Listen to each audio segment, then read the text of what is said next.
Bapak Ibu, salam guru penggerak. Kami calon guru penggerak Angkatan 10 Kota Medan. Saya Damayanti Simatupang dari SD Legend Haryono MT Medan. Saya Lasni Simbolon dari TK Santa Lucia Medan. Saya Santiria Kristina Silalahi dari UPT SMP Negeri 22 Medan. Dalam kesempatan ini, kami akan menampilkan demonstrasi kontekstual modul 2.3, coaching untuk supervisi akademik. Selamat menyaksikan.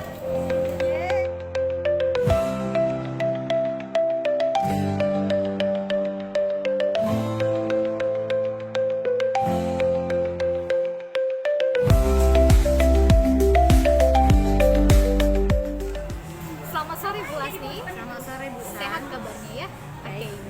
Hari ini kita akan melakukan proses coaching ya Bu, di mana Ibu nanti akan berperan sebagai coach. Dan ketika sama proses coaching berlangsung, saya akan melihat peran Ibu sebagai coach dengan tebik penjelasan yang sudah saya siapkan ini Bu. Jadi sebelum Ibu melakukan proses coaching, ada beberapa hal yang perlu saya sampaikan sama Ibu, di mana nanti ketika proses coaching berlangsung, Ibu ini harus berpedoman dengan prinsip-prinsip coaching yang harus Ibu pegang. Yang pertama itu adalah kemitraan, kemudian proses kreatif, dan kemudian Ibu ketika menjadi sebagai seorang coach, Ibu harus menggali potensi seorang coach tadi. Namun selain dari prinsip coaching, Ibu juga harus memegang beberapa kompetensi yang dimiliki seorang coaching gitu kan Bu. Yang pertama itu adalah Ibu itu harus memiliki kehadiran penuh atau presence. Kemudian Ibu juga mendengarkan aktif si coach tadi ketika si coach menceritakan beberapa hal yang mau disampaikan kepada si coach. Kemudian juga yang terakhir adalah Ibu dapat merumuskan atau mengajukan pertanyaan-pertanyaan berbobot dengan teknik rasa gitu kan Bu. Dan tidak lupa alur tirta, di mana alur tirta ini kan Bu, kalau kita tahu ada tujuan, identifikasi, kemudian ada rencana dan tanggung jawab. Jadi harapan saya adalah selama proses coaching berlangsung, Ibu dapat melakukan seperti yang sudah saya sampaikan. Ada prinsip coaching dan kompetensi coaching. Namun sebelum saya memberikan kesempatan kepada Ibu melakukan coaching ya Bu, ada beberapa hal yang saya tanyakan kepada Ibu. Boleh Ibu? Boleh Bu. Oke. Pertanyaan pertama yang mungkin akan saya sampaikan, kalau gitu, kira-kira kompetensi coaching apa yang mau Ibu kembangkan selama proses coaching nanti berlangsung bersama dengan coach? Aku pikir yang perlu saya kembangkan dalam hal kompetensi ya Bu, tiga-tiganya. Yang pertama itu mendengarkan aktif. Di sini saya harus benar-benar aktif mendengarkan si coaching. Yang kedua itu kehadiran penuh. Jadi di sini juga saya perlu melakukan teknik stop ya Bu, supaya lebih fokus nantinya. Dan yang ketiga membuat pertanyaan yang berbobot, supaya dalam pertanyaan saya yang berbobot itu si coaching bisa menemukan solusinya. Baik ya Bu, saya pun berharap Ibu bisa melakukannya nanti ketika sama proses coaching. Oke Bu, nah dari kompetensi yang tadi Ibu sampaikan ada 3 ya Bu.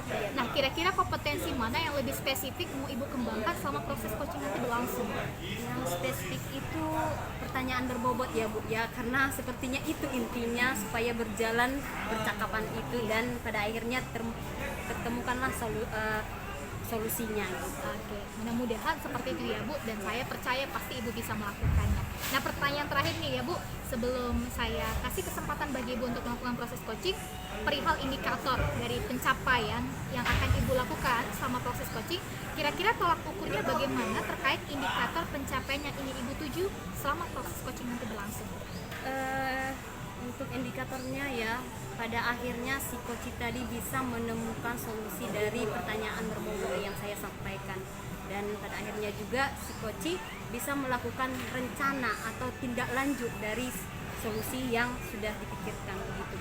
Terima kasih banyak ya Bu. Mudah-mudahan nanti sama proses coaching harapan Ibu pun nanti bisa terjawab gitu kan. Si coach tadi bisa menggali potensi dan bisa mencari solusi bagi masalahnya sendiri. Oke Ibu, terima kasih untuk waktunya Ibu.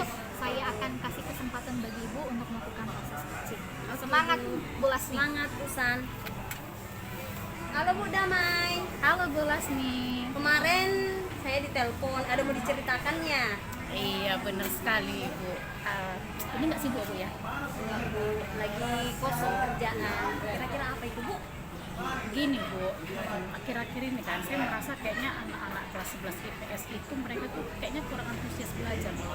Jadi pada saat saya mengajarkan, mereka ada yang ngantuk lah, ada yang kadang melamun. Bahkan nanti kan pada saat saya memberikan tugas, hanya sekitar 50% saja murid-murid itu yang mengumpulkan tugas. Gitu ya Bu. Untuk percakapan kita ini apa yang Ibu harapkan pada akhirnya? Tentunya saya berharap bagaimana anak-anak yang kurang antusias ini mereka bisa menjadi semangat belajar gitu. Iya ya Bu ya.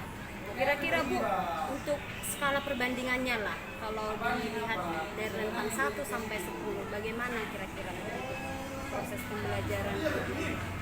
Kalau dari rentang 1 sampai 10 mungkin pencapaian saya saat ini tuh masih di angka 5 itu. Masih sangat jauh dari harapan. Iya ya Bu ya. Kenapa Ibu seperti itu? Ya itu tadi Bu, karena saya melihat bagaimana anak-anak ini tingkah lakunya pada saat saya mengajar itu betul-betul jauh dari harapan saya Ibu. Tugas pun juga nggak pernah kumpul 50% saja Bu. Itu terjadi sudah beberapa bulan belakangan ini begitu. Ya, saya cukup prihatin mendengarnya ya Bu ya. Kira-kira kekuatan apa sih yang Ibu lihat ya di kelas ya Bu ya dalam proses pembelajaran anak Ibu ya, sejauh ini? Oke. Dari kekuatan pasti ada. Ada. Ya sebenarnya mereka itu kekuatannya mereka itu anak-anaknya itu semangat belajar sebenarnya ya Bu ya. Cuman mungkin saya nggak tahu nih apakah memang karena saya masuk di les terakhir sehingga mereka energinya sudah hampir habis gitu ya, atau mungkin pembelajaran saya yang monoton. Tetapi sejauh ini sebelum-sebelumnya mereka itu anak yang mau belajar gitu. Itu sih yang saya lihat Bu. Iya, ya, berarti kemauan mereka untuk belajar ada ya Bu? Ada sebenarnya. Jadi kira-kira apa sih yang Ibu pikirkan untuk hambatan kalau di kelas gitu? Pada akhirnya kenapa anak itu bisa seperti itu? Gitu. Iya, nah itu dia Ibu. Nah, saya kan coba mencari tahu nih akar permasalahan saya kan. Saya juga sharing-sharing ke rekan sejawat yang mungkin masuk di kelas yang sama gitu kan. Jadi memang saya melihat bahwasannya mungkin ini berhubungan dengan pembelajaran saya yang sedikit monoton itu. Nah, kita kan bagaimana ketika anak-anak itu supaya antusias, kita harus memberikan pembelajaran yang interaktif begitu ya. Nah, bisa dengan membuat video pembelajaran yang menarik atau mungkin dengan membuat PPT yang juga menarik begitu ya. Betul-betul. Nah, jadi itu sih hambatannya yang saya lihat bagaimana bahwasannya saya mungkin pembelajaran saya yang terlalu monoton gitu. Yang saya dengar ya Bu ya, berarti pada akhirnya kemauan anak itu ada, hanya saja karena pembelajaran yang dibuat monoton itu yang mempengaruhi anak itu jadi kemauannya berkurang kan Bu? Seperti yang Ibu ceritakan kan bisa juga seperti itu ya Bu, pada akhirnya ya bisa meningkatkan anak itu kemauannya meningkat belajar ya Bu ya. Kira-kira apa sih solusi yang pada akhirnya nantinya akan Ibu lakukan? Oke. Nah, belajar dari hambatan-hambatan saya gitu ya Bu, saya mencoba untuk mencari solusi bagaimana untuk membuat anak-anak ini semangat belajar. Jadi saya mencoba untuk belajar nih bagaimana membuat pembelajaran yang menarik dan menyenangkan begitu. Bisa melalui metode atau alat dan media apa yang bisa saya gunakan di kelas gitu. Jadi saya juga sharing-sharing sama rekan sejawat untuk ya saling berbagi praktik mengajar lah begitu Ibu. Mantap juga Bu untuk solusinya. Kira-kira untuk ini Bu rencananya apa kira-kira Bu untuk selanjutnya? Nah, kalau untuk rencana Ibu sebenarnya dari kemarin-kemarin saya sudah rencanakan mungkin di minggu ini saya akan mulai belajar sama rekan sejawat saya yang mungkin lebih berpengalaman dan lebih mahir lah dalam membuatkan video pembelajaran menarik seperti itu. Kira-kira dari dukungan siapa lagi selain rekan sejawat Bu dalam hal mendukung dalam pembuatan proses pembelajaran ini? Selain Ada dari luar gitu Bu, selain dari rekan sejawat gitu. nggak ada sih Bu, sejauh ini hanya dari rekan sejawat aja. Kalau untuk berarti pribadi lebih banyak mencari Iya, ya, untuk pembelajaran yang menarik itu ya Bu ya. Oke Bu, kira-kira strategi yang Ibu akan lakukan? Kira-kira itu apa? Nah, strateginya yang pertama itu pastinya saya akan meluangkan waktu untuk saya bisa mengatur waktu dengan rekan sejawat saya ini untuk kami bisa belajar gitu Ibu. Nah, jadi mencari waktu yang pas untuk belajar untuk paling utama sih bagaimana saya belajar untuk penggunaan IT ya Bu ya, karena dalam pembuatan video pembelajaran ini itu berkaitan dengan kemampuan kita dalam bidang IT gitu. Apalagi pembuatan Canva seperti itu, PowerPoint. Nah, saya itu sih strateginya mau belajar untuk belajar IT ini dulu gitu. Benar sekali ya Bu ya, dalam penggunaan IT banyak sekali nanti pembelajaran yang didapat yang menarik ya Bu ya, supaya anak-anak juga tidak bosan ya. Kira-kira untuk semuanya ini ya Bu sudah ada solusi nih, strategi juga, rencana juga, kapan kira-kira akan dilaksanakan Bu? Yang pasti dalam minggu ini Ibu. Kita sudah berencana untuk belajar bareng, jadi kemungkinan dalam minggu ini pasti kita akan langsung jalankan. Oke, mantap Ibu. Dari sini saya dapat kesimpulan bahwa pada akhirnya setiap ada masalah atau proses pembelajaran anak itu yang kemauannya tidak ada, pada akhirnya bisa kan Bu ada solusi yang kita dapat. Oke Bu, bukan hanya di sini aja berhentinya kita cerita ya Bu. Iya, Saya mau siap. juga tahu kelanjutannya, apakah memang rencana yang Ibu laksanakan tadi ada perkembangannya atau peningkatannya gitu ya Bu ya. Bisa saya kasih informasi. Bisa kan Bu? Bisa. Oke, Kak, atur aja Bu, telepon aja. Oke? Siap. Oke, selamat berjumpa lagi Bu Dama. Terima kasih ya Ibu ya. Terima kasih ya untuk waktunya. Baik Ibu Lesni, Ya Bu. saya sudah mencoba mengamati nih sama proses coaching yang Ibu lakukan bersama Koci tadi dan Ibu Dama tadi. Ada beberapa hal nih yang sudah saya tuliskan dalam catatan saya mengenai proses coaching yang sudah Ibu lakukan. Namun catatan saya sebelum saya sampaikan gitu kan Bu, saya ingin mengajukan beberapa pertanyaan terlebih dahulu kepada Ibu. Boleh ya? Boleh bisa. Oke, pertanyaan pertama dari saya ini, apa yang sudah Ibu lakukan selama proses coaching tadi? Indikator mana yang menurut Ibu sudah tercapai selama proses coaching berlangsung? Yang sudah saya lakukan tadi praktik coaching ya Bu, bersama dengan coaching, dan di situ saya berusaha fokus walaupun memang di sekitar saya ada keributan ya, tetapi saya berusaha maksimal untuk fokus dan mendengarkan aktif coaching. Dan yang selanjutnya saya juga berusaha untuk membuat pertanyaan berbobot sih Bu, walaupun ada sedikit yang memang kurang maksimal ya Bu, sudah berusaha maksimal. Iya, baik ya Bu.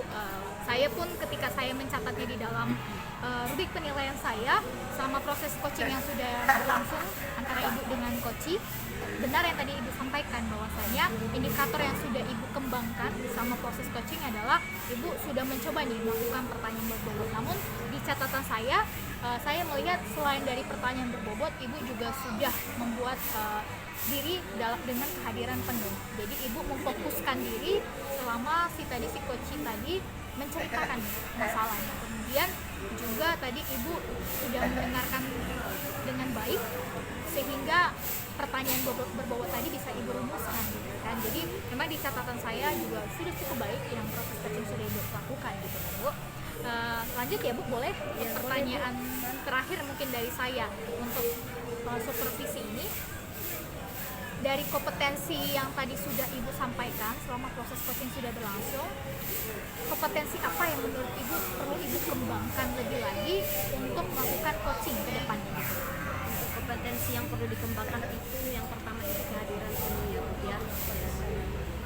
Ya latihanlah untuk melakukan teknik stop atau yang lainnya supaya memang benar-benar kita rasa kehadiran penuh dalam saat praktik coaching tadi.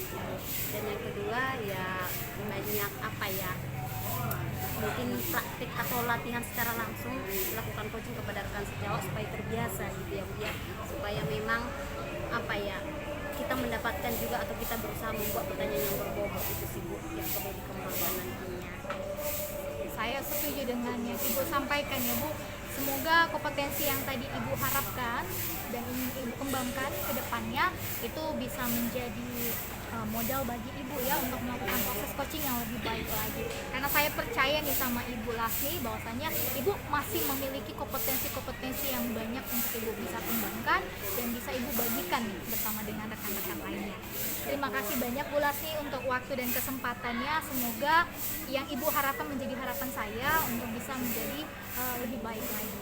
Terima kasih Bu San untuk waktunya. Sampai jumpa ya Bu Lasni. Sampai jumpa Bu Santi.